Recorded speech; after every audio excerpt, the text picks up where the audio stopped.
ఏవి మిగలవయ్యా, ఎందుకు వచ్చిన తాపత్రయం ఇది? దేశం కోసం ఎవడు ఏం చేయడు, ఆ దేహం కోసం చేసుకుంటాడు. ఆ దేహం మిగలదు, మరణాంతంచి జీవితం. ఎంత ఉన్నత స్థితికి జీవితంలో చేరుకున్న మళ్ళీ అధమ స్థితి కూడా సిద్ధంగా ఉండాల్సింది. ఏమో ఎప్పుడు దెబ్బ తగులుతుందో ఎవరికీ తెలియదు. అన్నిటికీ మనస్సును సిద్ధంగా పెట్టుకోవడమే అభిషేకం. అందుకే శివుడికి అభిషేకంలో ఆయన ఏం చెబుతున్నా అంటే, పంచభూత గణము నీమేన భస్మమగును మన శరీరము సహా, ఈ చరాచర జీవరాశులు సహా, ఈ సీసా సహా, ఇగో ఈ పడిచిన తువ్వాలు సహా, కింద ఈ బల్ల సహా, ఈ మైకు సహా, ఈ కుర్చీ సహా, మధ్యలో కూర్చున్న ఈ జీవుడు సహా అన్ని పంచభూతాలతోనే నిర్మాణం అయ్యాయి. గమనించండి, మరుడు లేదు. భూమి, పృథివీ, తేజో, వాయువు, ఆకాశాలు మొత్తం అంతా. ఈ మధ్యలో ఖాళీ ఉంది అనగా ఖాళీ ఆకాశం, అది కూడా పంచభూతాల్లో ఒకటే. చరాచర జీవరాశులని, మనిషిలో మాత్రమే జీవశక్తి ఉంది అనుకోద్దమ్మా. చిశక్తి చేతనారూప, జడశక్తి జడాత్మక, లలితా సహస్రం ప్రమాణం. చైతన్యవంతమైన వస్తువుల్లో చైతన్య శక్తి రూపంలో ఉంది అమ్మవారు. జడ పదార్థాల్లో జడత్వం రూపంలో ఉంది. జడత్వం అంటే కదలకపోవడం, మెదలకపోవడం. అంచేత జగత్తులో చైతన్యవంతమైన పదార్థాలు చైతన్యవంతంగా ఉండడానికి, జడ పదార్థాలు జడస్వరూపంతోనే ఉండడానికి కూడా శక్తి కారణమే. కదలడమే శక్తి, కదలకపోవడం శక్తి కాదు. అనకంటే కదలకపోవడం కూడా శక్తి.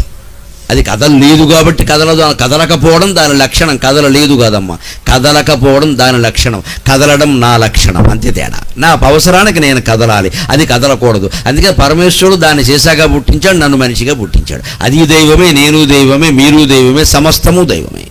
ఈ పంచభూత స్వరూపమైన ప్రపంచమంతా నశిస్తుంది అనడానికి అక్కడ అన్ని జారిపోతున్నాయి. కానీ పంచభూత గణము పరమేశ నీవేన భస్మమగును, ఆత్మ భద్రమగును. అన్నీ నశిస్తాయి కానీ ఆత్మ భద్రంగా ఉంటుంది. గమనించాలి, ఆత్మజ్ఞానం పొందాలి. అందుకే నేనెవరు నేనెవరు నేనెవరు. పడుకునే ముందు ఆలోచించండి దయచేసి. పడుకునే ముందు, రాత్రి పడుకుంటారు కదా, ఇంకా చేసేవి ఉన్నాయి. అప్పుడు కూడా ఏం మాట్లాడుకుంటారమ్మా? ఏముంటాయి? ఆశమ్మ బోషమ్మ, ఎలక మీద పిల్లి మీద ఎలక. లైట్ ఆపేసి పడుకోక. అప్పుడు దైవధ్యానం చేసుకోవాలి. అప్పుడు ఆలోచించాల్సింది ఏమిటో తెలుసా? వాళ్ళు ఎవరో రాలేదు, వీళ్ళెవరో వెళ్ళలేదు, వీడెవడో నన్ను చూడలేదు, వాడెవడో నన్ను పిలవలేదు కాదమ్మా. నేనెవరు నేనెవరు. రమణ మహర్షి చెప్పిన మాట, నేనెవరు నేనెవరు. ఈ ఆలోచన పడుకున్నప్పుడు చేయండి. ఆడ మగ ఏ భేదము లేదు దీనికి, అందరూ చేయొచ్చు.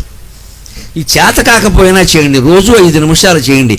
ఒక ఏడాది అయ్యేసరికి అప్రయత్నంగా మీరెవరో నేనెవరో అన్నీ ఆ శివస్వరూపమే మీకు స్ఫురించి తీరుతుంది ఖచ్చితంగా. అభ్యాసము కూసు విద్య అంటారు. మాకు చిన్నప్పుడు రాయించేవారు. కూసు అంటే తేలిక అని, అభ్యాసము కోసు విద్య అంటే అర్థం ఏంటంటే practice makes a man perfect అన్నదానికి తెలుగు మాట అభ్యాసము కూసు విద్య. అభ్యాసం చేస్తే రాంది లేదండి. అన్నీ అలా ఎవరి దయ మీదో వదిలేయకూడదండి, మనం అభ్యాసం చెయ్యాలి. నేనెవరు నేనెవరు నేనెవరు ఈ ప్రశ్న వేసుకోవాలి. అప్పుడు ఆత్మ భద్రంగా ఉంటుంది.